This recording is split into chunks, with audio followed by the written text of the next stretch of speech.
What's up guys, my name is Adriel Rivera and today I'm going to be answering the question, what equipment do you need to make beats? Now this is going to be a video for you newcomers that need help with understanding what you need to make music. I'm going to make sure to break this down as simple as possible so you can easily get started. Make sure to subscribe because I post a lot of tutorials about making music and I know a lot of those tutorials will help you become a better musician. So make sure to subscribe, leave a like if you like this video, and leave a comment on what you want to see next. So I'm going to dive straight into this. The first thing that you absolutely need is obviously some sort of computer or a laptop. This is just going to allow you to get some programs called DAWs or DAWs that stand for Digital Audio Workstation, and all this means is just programs that allow you to make music. The program that I use and all of my subscribers use is called FL Studio, and in my opinion I think that's one of the easiest programs to learn. I picked it up when I was about 9 years old, and being 9 years old I understood how to use that program. So I think if a 9-year-old could learn it, somebody in their 20s or even in their teens can understand it as well. Other programs you might want to look at though are Ableton, as well as something like Pro Tools. Pro Tools is more tailored towards live recording and is used in a lot of professional studios,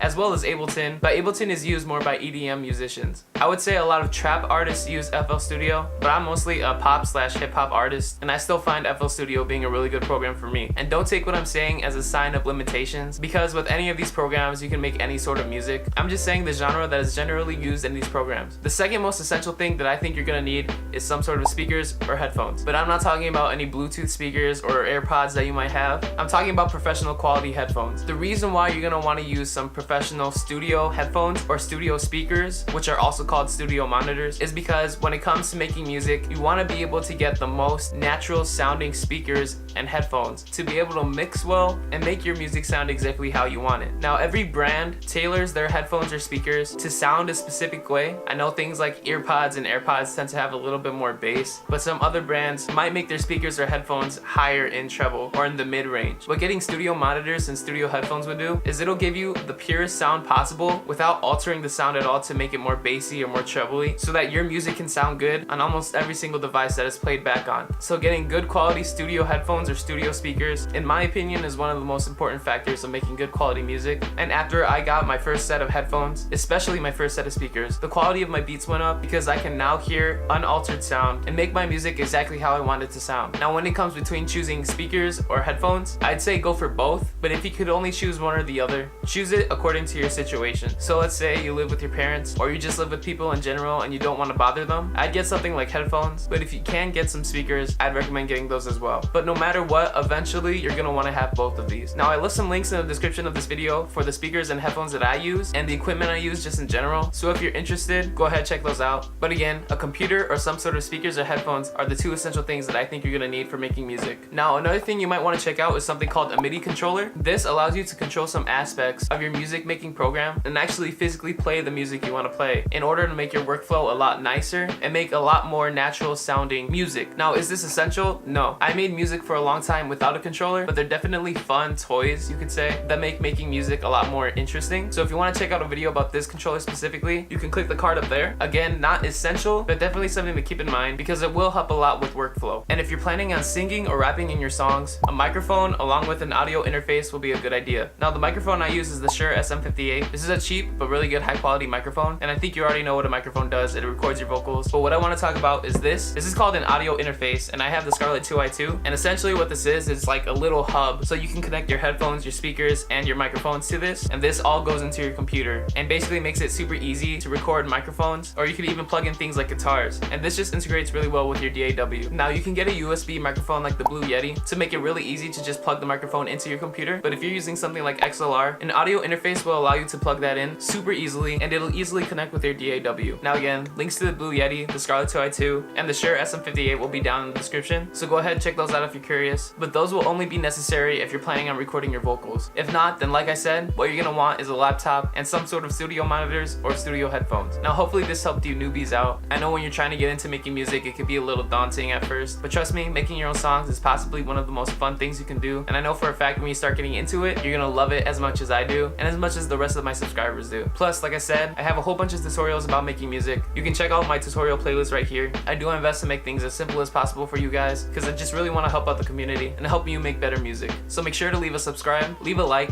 and comment some questions you might have because I'll be sure to answer anything you ask. Thank you guys so much for watching, and remember, don't be afraid to show your genius.